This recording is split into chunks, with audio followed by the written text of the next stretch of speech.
नमस्कार.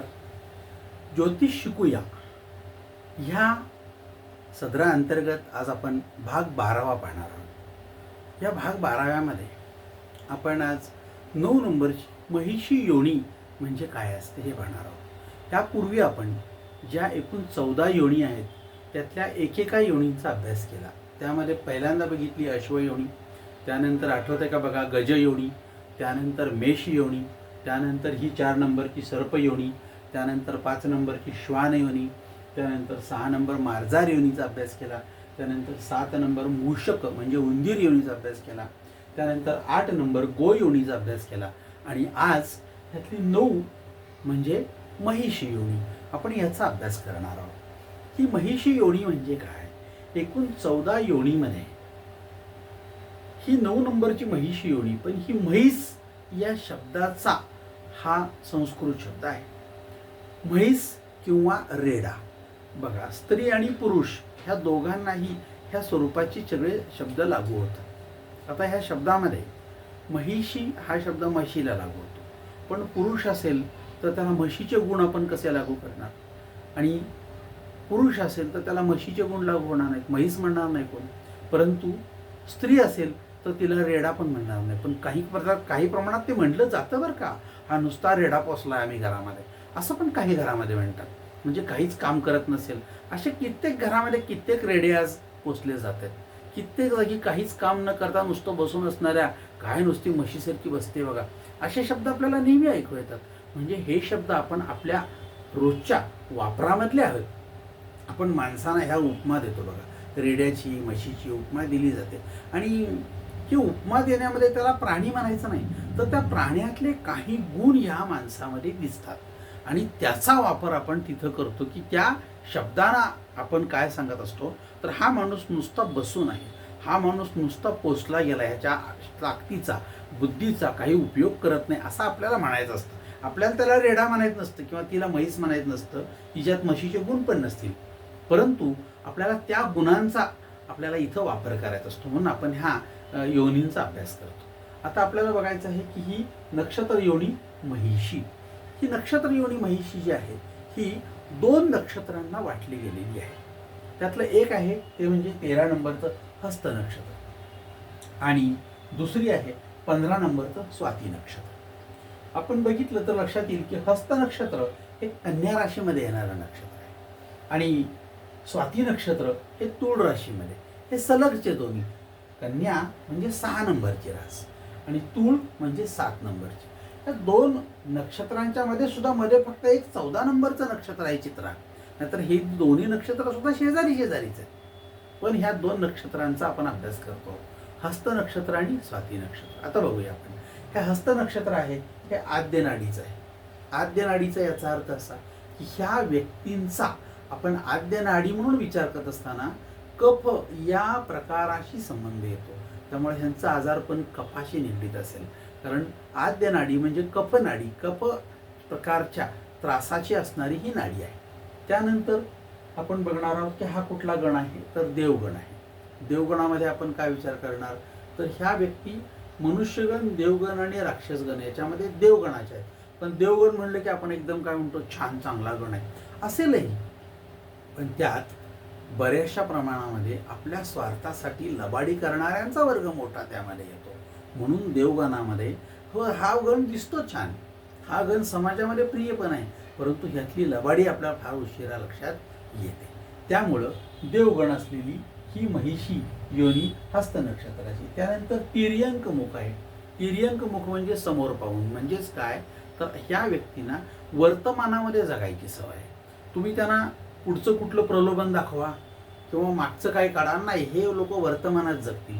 त्यामुळं वर्तमानात जगत असताना आजचा विचार करणारी व्यक्ती म्हणजे तिर्यंक. मंद दृष्टी. आता तिर्यंक हा शब्द नीट लक्षात घ्या. तिर्यंक आपण हा कुणासाठी वापरतो, तर आपल्याकडे 3 प्रकारचे लोक आहेत. एक ऊर्ध्व, अधो आणि तिर्यंक. अधो म्हणजे काय, मागे बघणारे, खाली बघणारे, मागं भूतकाळात बघणारे. ऊर्ध्व म्हणजे काय, तर पुढे बघणारे, फार पुढचा विचार करणारे. आणि तिर्यंक म्हणजे वर्तमानात विचार करणारे. बघा, खूप लोकांनी आपले पैसे बँकेत ठेवायच्या ऐवजी काही भामट्यांच्याकडे दिले. आज करोडो रुपयाची ठेवी ह्या लोकांनी त्या भामट्यांच्याकडे दिल्या आणि पुन्हा पोलिसांच्याकडे जाऊन त्रास द्यायला लागलेत. हो त्यानं आम्हाला फसवलं. अरे तुला एवढं कळलं नाही की आज तू जे पैसे गुंतवतोस ती बँक तुला 7-8% व्याज देणार आहे किंवा 9%. आणि तो माणूस तुला 2 महिन्यात 3 महिन्यात दुप्पट देतो. हे शक्य आहे का? नाही. मग तू फसला कशाला? तर तू फसला त्याच्या दिलेल्या प्रलोभनाला. म्हणजे तू ऊर्ध्व नाही तर तू काय आहेस? विचार न करणारा माणूस आहेस. ऊर्ध्व म्हणजे तुला फार पुढचं दिसायला. मग आत्ता जर त्यानं 3 महिन्यात दुप्पट दिले तर 30 वर्षात 5 वर्षात किती? तुला करोडोचे आकडे दिसले आणि तू विचार न करता ह्या मागे गेलास म्हणून तू बसलास. म्हणून तू वर्तमानात राहणं किंवा वर्तमानात विचार करणाऱ्या माणसाबरोबर राहणं किंवा त्याच्याशी एकदा संगनमतानं चर्चा करणं आणि मग गुंतवणं हे तुझं काम होतं. पण तुला नाही कळलं. याचा अर्थ असा आपली दृष्टी कशी आहे आणि आपलं मुख कुठं आहे त्याच्यावरती अवलंबून आहे. त्यांची दृष्टी आहे मंद. म्हणजे काय? काही गोष्टी ह्या लोकांना लगेच समजत नाहीत. काही गोष्टी हळूहळू समजतात आणि काही लोकांना पटकिनी समजतात. असे 3 प्रकारचे लोक आपल्याकडे आहेत. म्हणून मंद दृष्टी असणं म्हणजे काय? तर एखादी गोष्ट लगेच नाही पटत. एखाद्या मुलाला एखाद्या मुलीनं बोलता बोलता सहज प्रपोज केलं, त्याला कळलंच नाही आणि बाकीच्यांनी सांगितलं अरे तुला काय म्हणली माहिती का? ती अहो म्हणली. अरे बापरे, ती बोलताना सहज ती म्हणाली. हो तिला काय म्हणायचं नव्हतं पण बाकीचे म्हणालेले अरे अहो कुणाला म्हणतात माहिती काय आहे? अरे तुझ्यावर फिदा आहे, खोळा झाला. हा पण ह्याला हे कधी कळलं? 2 दिवसांनी कळलं. मंद बुद्धी अशी पण प्राणी आमच्याबरोबर खूप पाहिलेले आहेत मी. आणि हा प्रकार बघितला तर मंद बुद्धीला समोरच्या व्यक्तीचा कावा, समोरच्या व्यक्तीचं बोलणं, समोरच्या व्यक्तीचा तिढा, समोरच्या व्यक्तीनं केलेले हावभाव म्हणजे डोळ्यानं हातानं समजत नाहीत लवकर. त्यांना समजून द्यावं लागतं. अशा स्वरूपाची रचना ज्यांच्या डोक्यामध्ये आहे ते मंद बुद्धीचे. रास कन्या ही खरं तर बुधावर अवलंबून आहे. म्हणजे बुध ह्या राशीचा स्वामी आहे. या लोकांची बौद्धिक क्षमता उत्तम असते. पण बौद्धिक क्षमता उत्तम असेल म्हणजे तुमची दृष्टी चांगली असतेच असं समजू नका. अतिशय हुशार असणारा विद्यार्थी असेल तो हुशार आहे भरपूर, बौद्धिकदृष्ट्या चांगला आहे, पण त्याला बाकी सारख्या सगळ्या गोष्टी कळतील असं नव्हे. चॅप्टर मुलं त्याला वर्गात फसवतात. लक्षामध्ये. म्हणून तो बौद्धिकदृष्ट्या उत्तम आहे पण दृष्टिकोन जर मंद असेल तर लवकर काही गोष्टी कळत नाही. त्यानंतर ही रास आहे, तिचा वर्ण आहे वैश्य. म्हणजे हे लोक परफेक्ट व्यापारी धोरणाचे असतात. व्यापारी धोरण म्हणजे काय? ह्यांच्या डोक्यामध्ये कोण काय कोणाशी कसं वागत असताना आपला फायदा काय आहे का आपला तोटा आहे का, ह्याच्या मैत्रीमुळे आपल्याला थोडासा मानसिक किंवा शारीरिक त्रास होऊ शकेल किंवा आपली इमेज खराब होऊ शकेल असं वाटत असेल तर ह्या व्यक्ती त्यांच्याशी संबंध ठेवत नाहीत. म्हणजे डोक्यात विचार असतो वैश्यवर्ण, व्यापार, हाच दृष्टिकोनाचा विचार असेल. आणि तत्व आहे पृथ्वी म्हणजे सहनशीलता. आता ही सहनशीलता जी आहे ह्याचे अनेक प्रकार आपल्याला बघायला मिळतील. एकाच वेळी आपण हे अभ्यास करत असताना का करतो ह्याचा विचार करा बरं का. वर्ण वैश्य ह्या गोष्टी आपण का विचार करतो तर आपल्या रोजच्या जगण्याशी या गोष्टी निगडीत आहेत. आणि 4 प्रकारचे वर्ण, क्षत्रिय वर्ण, वैश्य वर्ण, त्यानंतर शूद्र वर्ण आणि विप्र वर्ण हे आपल्या रोजच्या जगण्यातले आहेत.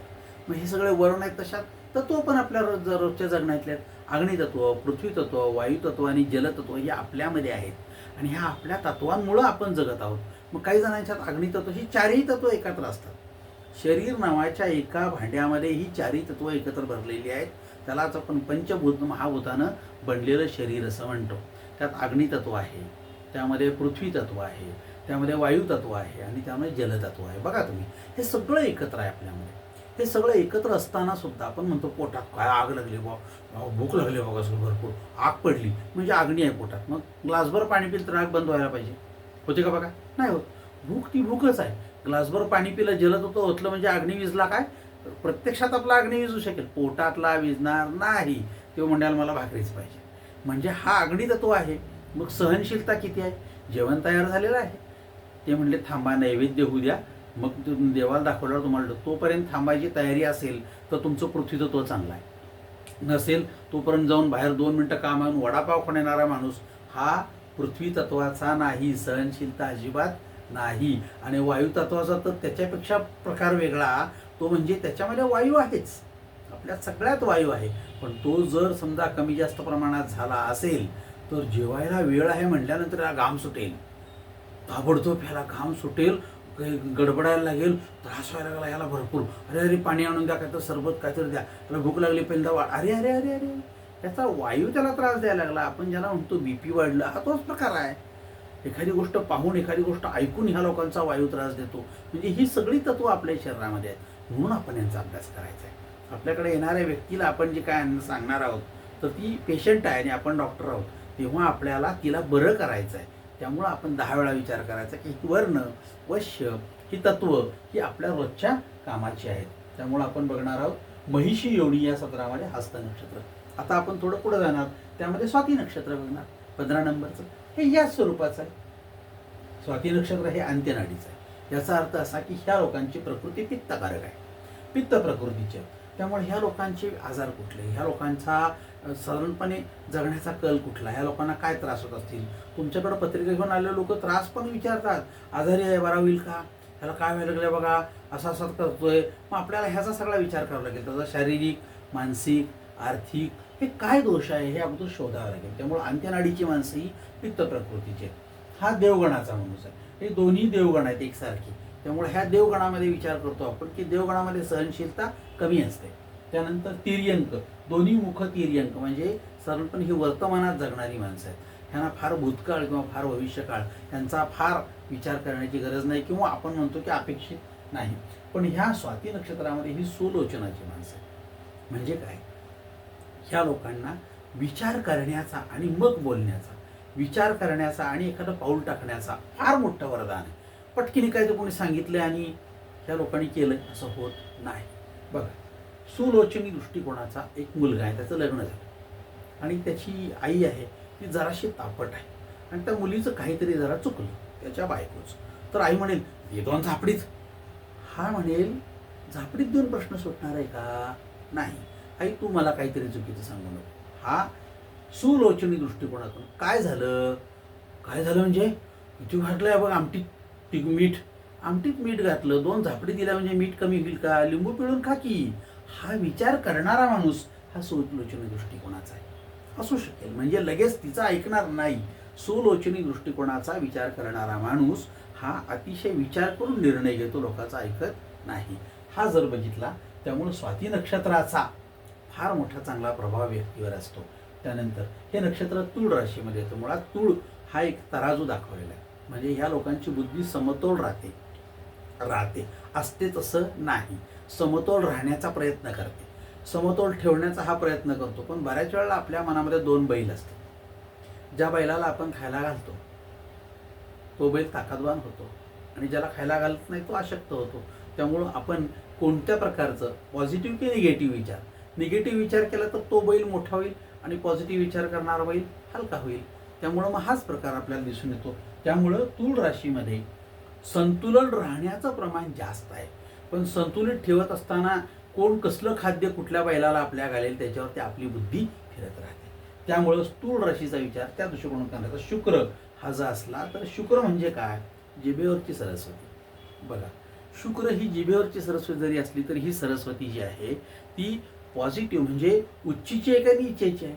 उच्चीची असेल तर त्या व्यक्तीच्या तोंडातून कुठलाही अपशब्द शक्यतो निघत नाही.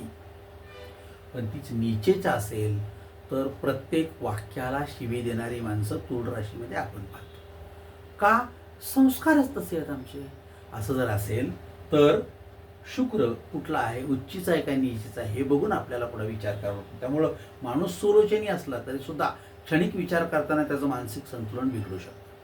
हा सगळा प्रकार आपण बघतो. त्यामुळं मोठी माणसं आपल्याला चुकीची वागलेली दिसतात आणि मग आपण तो असा कसा बोलला, हा असाच शक्यता आहे. त्याचा शुक्र त्यावेळेला नीचेचा असू शकेल, त्यामुळे त्याची जीभ घसरली होऊ शकतं असं. त्यामुळं आपण तो विचार करतो की हा माणूस कोणत्या स्वरूपाचा आहे. परंतु ह्याचा वर्ण आहे शूद्र, म्हणजे यांची सुरुवात जी आहे ती चुकीच्या बोलण्यानं व्हायला हवी, म्हणून तो चुकीचा अगोदर विचार करतो. त्यामुळे कदाचित असं होऊ शकत असेल. पण ह्याचा तत्व आहे वायू. आता वायू तत्वाचा माणूस म्हणजे कुठला, तर जे आहे त्यापेक्षा जास्त सांगणारा, जे नाही ते सुद्धा आहे असं सांगणारा, जे घडलंच नाही किंवा जे घडणार नाही त्याबद्दल भाकीत करणारा असा माणूस वायू तत्वाचा असू शकतो. म्हणून या सगळ्या नक्षत्रांचा आपण अभ्यास करत असताना ह्यातल्या ह्या बारकाव्यांचा एकदा अभ्यास केला की हळूहळू हे बारकावे आपल्याला पाहून लक्षात येतात. पाठ करायचे नाहीत, विचार करायचा आपल्या समोर पंचांग असतं, अवकडा चार्ट असतं, ते काढायचं, हातात पत्रिका घ्यायची, व्यवस्थित बघायचं, विचार करायचा. आपल्याला पाठांतर करून कुठेही जाहीर सभेत बोलायचं नाही. चुकीचं सांगायचा प्रश्नच येत नाही, कारण तुमच्या सांगण्यावर समोरच्या माणसाचं मानसिक संतुलन अवलंबून असतं. तुम्ही चुकीचं सांगितलं आणि त्याचं मानसिक संतुलन बिघडलं तर त्याला मनोविकृत करण्यासाठी जबाबदार ज्योतिषी ठरतो, लक्षात ठेवा. आणि समाजानं जरी नाही किंवा पोलिसांनी नाही किंवा कायद्यानं ठरवलं नाही तर तुमचं मन ठरवतं की माझ्या एका वाक्यामुळं ह्या माणूस मनोविकृत झाला, तो विचार तुम्हाला आयुष्यभर त्रास देत राहील.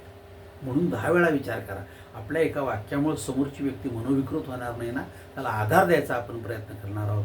म्हणून आपली भूमिका ही अतिशय संतुलित असली पाहिजे. म्हणून विचार करा, ज्योतिषी होणं सोपं आहे, पण संतुलित ज्योतिषी होणं, समोरच्या व्यक्तीला आधार देण्याची प्रक्रिया करणं हे फार अवघड काम आहे. आणि त्यासाठीच आपल्याला अभ्यासाची उत्तम गरज आहे. मला असं वाटतं की ह्या दोन्हींचा अभ्यास करून आपण पुन्हा पुन्हा विचार करून या गोष्टी शिकाल आणि या गोष्टी शिकल्यानंतर आपल्याला मग चांगल्या ज्योतिषाची हळूहळू आपल्यात एक रूप रुजवलं जाईल आणि आपण चांगले ज्योतिषी व्हाल. आज थांबूया. शेअर करा, लाईक करा, लोकांना सांगा, वाटल्यास 2 वेळा विचार करा आणि ऐका आणि छानपैकी अभ्यास करत राहा. याच्या पुढचा भाग 13वा जो असेल त्या 13व्या भागामध्ये आपण त्यानंतरची 10 नंबरची व्याघ्र योनी याचा अभ्यास करणार आहोत. तोपर्यंत थांबूया. आजच्या या भागात आज आपण इथंच थांबतो.